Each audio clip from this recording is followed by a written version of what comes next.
Well, we initially thought 26.4 South Africa would go through a session without losing a wicket. But just at the stroke of tea, yes, it's morning 11 o'clock and it's the tea break, go figure. But South Africa are 82 for 1. Jasprit Bumrah essentially getting a wicket with the second last ball, with Aiden Markram trying to go for the drive but then gets bowled. And that is where you see, still, I would say, South Africa's session to a big extent, but 82 for 1. Maybe Markram should have just hung in there and we could have had total dominance by South Africa. But remember, again, let me reiterate for you, Barsapara test match, first time you're playing in this venue. Tea break is now 11 to 11:20. 1:20 to 2 o'clock is the lunch break, and 2 to 4 is the final session. Unless you don't finish your overs on time, it's 4:30. Yeah, and I need to reiterate once again that I do not see the logic of having the tea break first. Exactly. If you've started the match half an hour before, then that should curtail your problems with the light. It doesn't need a case of, we need to... Because the break amounts are still the same. It's not like you've reduced the lunch break. It's not like there's nothing. You've just switched it around for no rhyme or reason. The only thing which you had to do was move the start half an hour ago, and that's what you've done. After that, you could have had lunch now, you could have had tea later. What difference would it have made? None whatsoever. So I don't quite understand the logic of this, and I had to get that off my chest yet again. Yeah. But having said that, I will say that this, even despite the wicket going, this has been South Africa's session clearly. Yep. They won the toss again. Shubman Gill lost the toss, or in this case, Rishabh Pant lost the toss again. What is it with Indian captains and tosses? Yeah. This defies the, the basic idea of probability. Like, we've taken probability and thrown it absolutely in the bin. I don't understand. You can change captains, but it doesn't change the fact that you lose tosses. I mean, you were losing tosses when Rohit was captain. Then Rohit stopped captaining in T20s. Sky became the captain. He also had bad luck with tosses. In tests, you've had Shubman as captain. He's had horrible luck with tosses. You've had Pant now step in. He's also had horrible luck with tosses. Make it make sense. Gill, even in ODIs, was having bad luck with tosses. So, yeah. I mean, say whatever you must. Go figure. But then, clearly, this is South Africa session. They got the better of the condition. Thankfully, we are seeing Barsapara being less smoggy. We are at least seeing clearer visuals, which is a good thing. Yeah. And see, South Africa have made good use of the conditions. They overcame the early moisture that was there. They overcame the seam movement that was there. It was seam movement, by the way. But India will be ruining the fact that Aiden Markram got out now. Even South Africa? Oh. I mean, I'm saying Aiden Markram got out now when they could have dismissed him much earlier. Yes, there was KL Rahul dropping a straightforward catch at second slip of Bumrah when he was on 4. And that could have had some butterflies in the South African camp that, maybe we have to be a bit more cautious. But then 82 for 1, Markram's hit 34 runs more. And India couldn't control the swing early on. There were a lot of byes that were going down the leg side. Pant had a horrible time behind because Siraj, one delivery way down the leg side. Yeah, wasn't that, in fact, even the first over, the first boundary came like that. It was swinging so bad. Yes. So that is where you look at it. It's a missed opportunity for India, this first session. I mean, if you had to look at the pies that they make, the first pie belongs to South Africa. Clearly, because 82 for 1 could have been worse with 82 for no loss. But Markram departing just at the stroke of tea meant that, looking at the others, Sundar troubled Rickleton to a certain extent. Kuldeep did trouble Markram to a certain extent. But Jasprit Bumrah, yet again, 7 overs, close to 7 overs, 3 maidens, 1 for 7. Once again, the gold standard that you're looking at it at this point in time. He was the man in form in that Kolkata match. He's the man in form even here. What can we say about Jasprit Bumrah? No worries. Simply no worries. But then, do you think India were way too erratic with their lines, or do you think South Africa really applied themselves? No, I think there was a bit of both. I think South Africa had to dig in. And they knew that early on they saw that there was some seam movement, which is what we expect with Barsapara if you look at it traditionally. Obviously, we've never had a test match here, but the venue has hosted first-class cricket, and usually speaking, it has been a seam bowler's dream. So you get good bounce, you do get some early movement. So I was expecting something of that sort there. They had to knuckle down. Obviously, rode their luck a bit. You're talking about Markram getting dropped. So there were those occasions. You could see that the Indian bowlers were not quite able always to control the swing. That was also something that was, I think, working out in their favour. But they dug in, rode their luck. 80 runs in the first session. I'd say not a bad start at all, especially now that you can see the movement stopped. I think there was some early movement, but towards the latter parts of the session, it wasn't dancing as much. So I think you've seen out potentially the worst of the conditions now. If I'm South Africa, I'm knuckling down and thinking, listen, I'm going to go and try and make as big a total as possible, because this pitch is an absolute enigma. Not only have you never played test cricket here, you note for a fact also that it will potentially be tweaked to be a little more spin friendly. Yeah. So when are the batting conditions going to deteriorate? I don't know, but I'm going to try and enjoy it as long as possible and get the best of the batting conditions. Post a big score.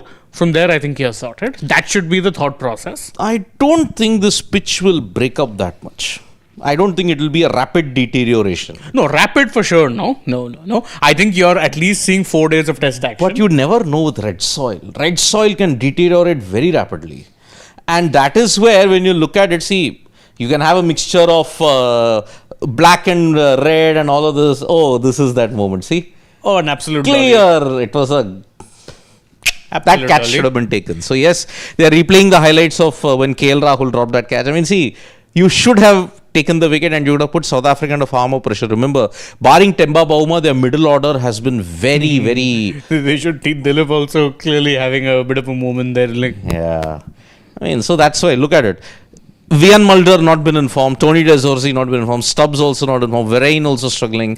So only Temba Bumrah, aside from him, no one has looked confident in the middle order. So. But you also have to remember that now this is probably the best batting conditions that they like to get on this tour. The first match was an absolute lottery wicket, let's be fair. Here, I expect them to do better. If they don't, then that will be down to A, their own poor application, and B, the fact that Indian bowlers will have applied their skill. Look at this dismissal also from Bumrah. There's no big movement or anything. He's just getting it in the right area. Angled in, yeah. Yeah, the angle was good. It stayed straight. There was no real movement in the sense that, but what was he doing? He was trying to play for some sort of movement. What happens? You get the inside edge. That is where skill comes into play. So if I'm looking at it from that sense, if I'm the Indian bowlers, I have no problem saying, okay, I don't need, and this is really the time you should step up and prove. Look, we don't need bad conditions. Skill is there. Even Kuldeep was doing enough to ensure that the South African batters didn't really look to take too many risks against him. You have to be able to apply yourself to that extent. And if I'm looking at it that way, sure, the good batting conditions, sure. I don't think South Africa will be too worried. But I'm also, if I'm an Indian bowler, I'm looking at it saying, look, their middle order hasn't had, as you've said, not been in great form. I need to start exposing that underbelly, get beyond Bavuma. Put the pressure on the others. Put the pressure on a Mulder, on a De Zorzi, on a Stubbs, on a Verein, and see what it is they can do then. Because if then I put pressure, then I can potentially trigger a collapse, get in there early. Maybe not today, maybe tomorrow, first session. Yep. That could be a possibility. See, these are your best batting conditions. From day 2 onwards, it may become slightly difficult. Yeah. May. We don't know, again, the nature of the wicket. Well, it doesn't break at all. Maybe it stays like this the entire 5 days. Who knows? You could have a 5-day test in India after a very, very long time. Delhi, I know, but Delhi is not a red soil wicket. I think it was a black soil wicket. And that's why you stretched it to the first session of day 5. So yes, you have a day 5 at this point in time. And look, already when you look at it, the bounce is okay. It's even. There's nothing. There's at least nothing there to suggest that it will reach a point where you're seeing one ball shoot and then one ball absolutely just stay low. So far, I think the pitch has played okay. But then you remember, even in Kolkata, the first session, it was fine. Then it started to deteriorate in a big way. Yeah, I think to use the cliche we always do, crucial half an hour upcoming after tea. And I think once that is done, once we see the first half an hour, 40 minutes, and if we see the pitch waving exactly the same way, then I think you'll know how it is the rest of the day is going to play out. Yep, it will be. But then talking about pitches, well, we may have to sharpen our knives for Perth criticism when we look at it, because at the time of doing this, quickly do a scorecard check. yeah, they were 5 down for 77 England, and it's not looking that good. It is 83 for 5 with Stokes and Jamie Smith at this point. But look at it: Root gone for 8, Brook gone for a duck, and Crawley out for a pair. First time I think he's been out for a pair. Also, Boland being effective means that you're now suddenly finding swing. Or at least some degree of movement. Yeah. Whether off the pitch, whether in the air, you're getting something. Yep. You could potentially be in for a 3-day test opener. If it's a 3-day test, then I'm sorry. Then this pitch deserves a lot of criticism. And it's become a bit of a recurring issue with Perth, hasn't it? Yeah. I mean, you've seen it. I think it was in that South Africa series as well that Perth, you ended up getting a 2.5-day test. That was Brisbane. Oh, that was Brisbane. That was worse. Okay. Yeah. In the BGT, this test went to 5 days in Perth. Yeah, I remember because it absolutely flattened out to after like day 2 types. Yeah. I remember that. It absolutely flattened out. Then England are already half down, and you got Atkinson, Cars, Archer who can swing the bat and get some runs. They need minimum 250. But even chasing on this wicket 200 will be very, very difficult. Exactly. I think if they get anything over 200, if they even get to 200, then it's their test match to lose. Exactly. Unless the pitch really flattens out, but I don't see that happening. It's remained spicy on day 2. Yep. So Stark's gotten 2. He's gotten 9 wickets in the match so far. Could get a 10 for. And he is now just over 3 wickets away from becoming the most successful left-arm pacer in the history of the game. Yeah. And then if he gets about 20 more wickets, if he gets 17 more wickets or 19 more wickets, he becomes the most successful left-arm bowler in Test history. Bowler, by the way, not pacer. Just Bowler. See, he needs 4 more to become the most successful left-arm pacer in history. surpass Wasim Wasim. Akram, 414. But if he gets past 433, he'll surpass Rangana Herath as the most successful left-arm bowler in the history of the game. So there is absolute bedlam that is happening in Perth. And we will, if it's a 3-day test match, I'm sorry, 2 things. Your batters from both sides, they need that's a serious issue that's plaguing them. Then, if that's not the case, you will have to then criticize the pitch. Why did you have to prepare such a pitch then? Exactly. So that's the way. So 83 for 5 that's going on at Perth, but we will be back for the post day. That will take place at 3:20. Let's see how that pans out. But here the tea session. I'm at 11:15. I have to remind myself it's the tea session. Yeah, I'm constantly bracing myself, thinking, the lunch session. There's plenty to talk about, but it's not the lunch session. It's the tea session. Yeah. I keep saying I don't understand the logic. I think I'll shut up about it because, quite frankly, it makes no difference. It makes no difference. But then, if you have to look at it, becomes the first test venue in Northeast India. Absolutely, it does. There is a plan by the BCCI to expand cricket to the Northeast, but they can't do this. They can't just flip the sessions for the heck of it. No, start half an hour early. That's perfectly fine. That's perfect. reasonable. But you can have lunch now. What is the point of doing tea first, then lunch later? What is the point? Unless there in the Northeast, you do have lunch late.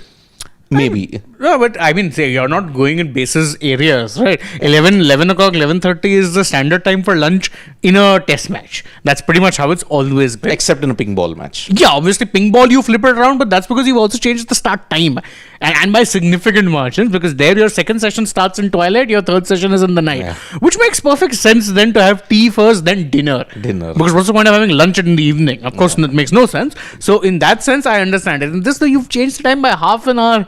Instead of 4:30 or instead of 5 o'clock, it's going to be 4:30 in terms of the extension, which I highly doubt, by the way, it's happening. It's very dark at 4:15, 4:20 in Barsapara. So well, that's interesting, by the way. Look at that.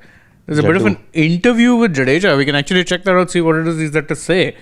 Yeah, because it's very surprising. It tells you, by the way, just how long this was in the making. Oh, it'll be in the lunch show at 1:20. There we go. There's our answer. Because they managed to shoot an interview and everything with him. I mean, I was looking at it and I'm like, before the first test started, they managed to shoot a full-on promo with him. And this, that. I mean, Sanju, I understand. He's not playing any international cricket right now.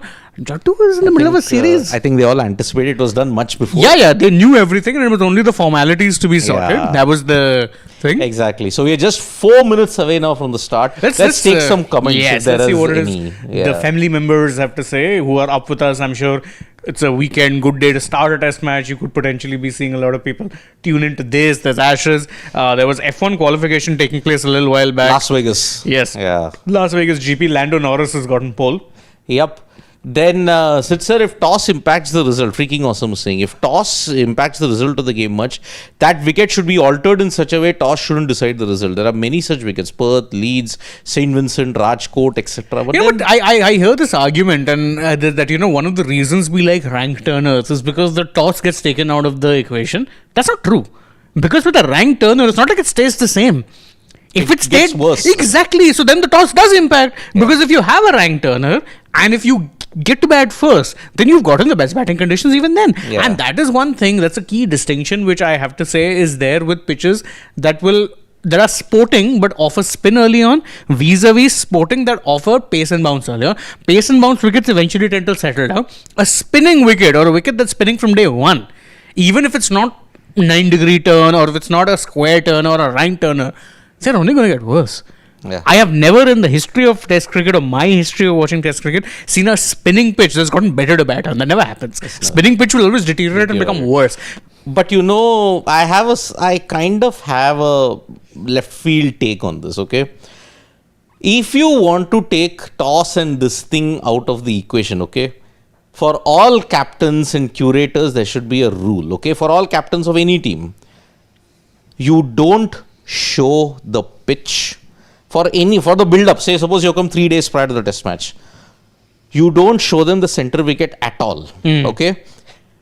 Even the toss, don't have it near the center wicket.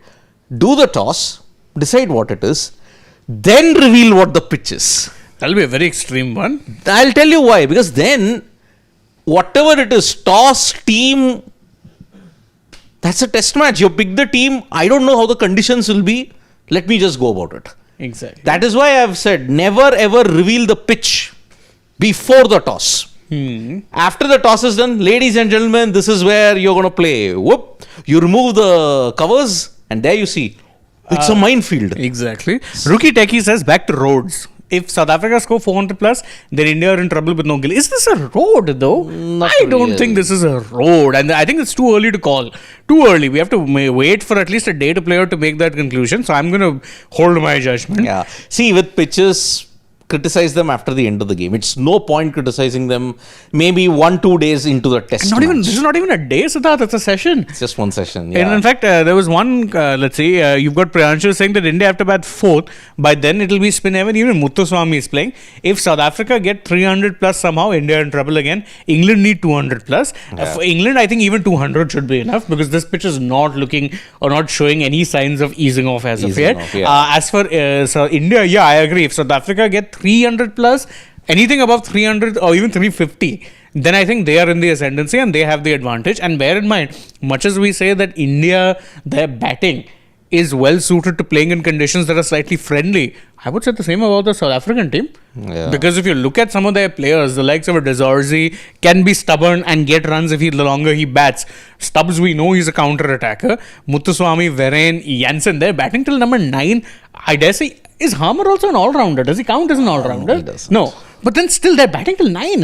So that's a good degree of batting. So they actually, you could be in for a good total if they're batting, even if they all get starts.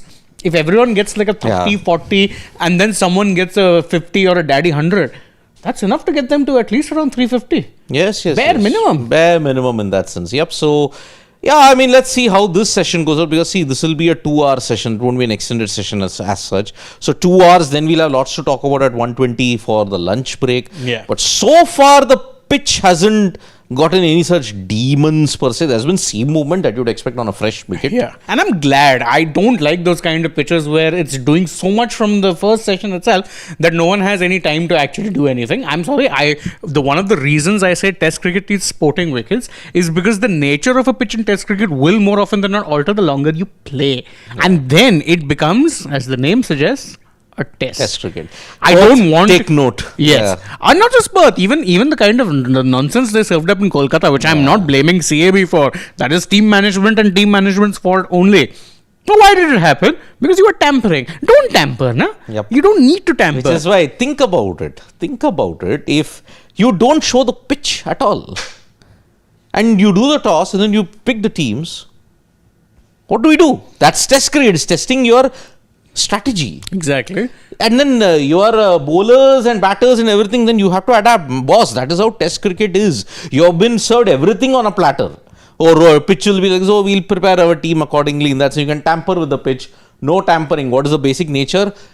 Total autonomy to the groundsman to prepare any kind of pitch that they want without any interference from anybody. And that's the other reason I'm very much in favor of test centers. Because then what happens? Why is it that we always talk about how there's so much excitement or anticipation for watching test cricket in Australia or England? You know how the pitches are going to play. Yeah, there might be a bit of a change here, but by and large, the nature of them has stayed true. You know that if you're going to the Waka or now Optus, you're expecting spicy conditions earlier. Brisbane has been all about bounce. You know, Adelaide is probably one of the more batter friendly you'll get. Sydney tends to spin the longer the test match goes. That's been consistent. Yep. And that is the excitement. That is what. But right now you're going anywhere. You're getting gaddas. You're getting weird tempered pitches. Not a fan. Stubbs at number 3. So it's wow. Ooh, that's a big goal. Yeah. Tristan Stubbs at number 3. I thought you'd be seeing what's his name? Either Temba or Tony De Zorzi or Vian Mulder. I thought Mulder, but very interesting. But then Very we'll have this interesting. debate in the lunch whether you'll see Washington at 3 or you'll see Sudarshan at 3. We don't know. That's a big debate that's there. That's going to happen. India and their batting lineup, never mind the pitches, even the batting lineups are luxuries. Exactly. Anyhow, we'll take our leave because the session is about to get underway. One ball remaining in the Bumrah over. Can he get another one? Let's see. Oh, a golden duck for Tristan. Very interesting. Could be. Good defense. Good Nice, defense. solid defense. Nice, solid defense. So, we'll be back for the lunch session at 1:20 p.m. IST. I'll never get used to that. Yeah, so that's it, folks. We'll join you at 1:20 for the second session. Until then, see you. Bye-bye. From me and Shane, we'll be back with more videos.